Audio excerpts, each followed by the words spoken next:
Vascular diseases, neurological diseases will be discussed in this presentation. One question which is interesting me is you were very unhappy because the research in this field, neurodegenerative diseases, is progressing in such a slow way, which to your opinion is not acceptable. And what you are saying that there are more and more publications coming out, but the efficacy is not there. So what to do? The reason for that is that we're using diagnoses which are not fine enough. So we need to take account of more of the data we collect about a patient in a systematic way. So not just what the patient says, or his relative or her relative, but also the examination of the neurologist, and then all the tests, the blood tests, the chemistry tests, the imaging tests, the electroencephalogram, the psychology tests, in a very systematic way, to try and find groups of patients that are similar but different, and which will eventually react to drugs which are different. So you have initiated Europe's Human Brain Project. Mm-hmm. What are the main features of this project? There are three. Future Neuroscience, which aims to provide a blueprint of how the brain is organized at each level, you know, from genes all the way up to love, memory.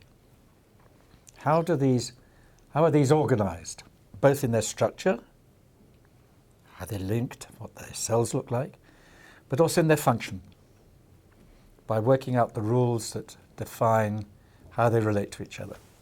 The second is future medicine. That is trying to unlock all the wealth in all the hospital databases that we have around Europe in our socialized healthcare systems. There's an immense amount of data there.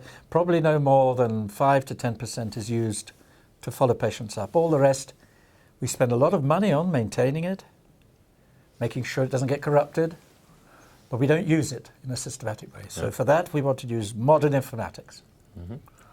And then finally, modern computing, because we need supercomputers to help us do these first two tasks, but also the computer scientists want to be inspired by the brain. It's very small compared to the best supercomputers. It uses very little energy compared to the best supercomputers. One last question.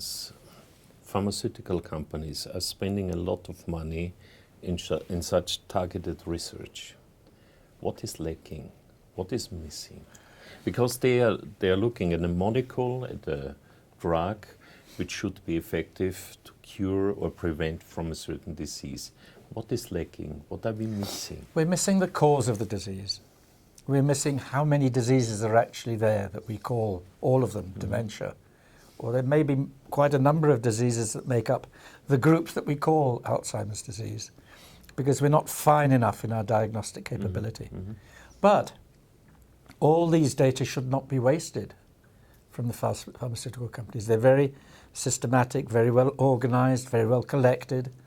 The patients are very well characterized. We can use those data to help us to define these new diagnostic categories using the informatics techniques that we're developing. How long will it take until you can tell us you are successful, you have achieved your goal? I think in the next 3 years we will know whether the informatics structures that we've put in place will do the task that we're asking them to do, to federate and integrate all the information that is there about our patients without interfering with their privacy, without damaging them. It'll take us tens of years to redefine diseases using all the information that we collect. And I would not like to prognose about that, but we already have some very interesting preliminary data, which makes me optimistic. But I'm afraid I'm an eternal optimist. Thank you very much.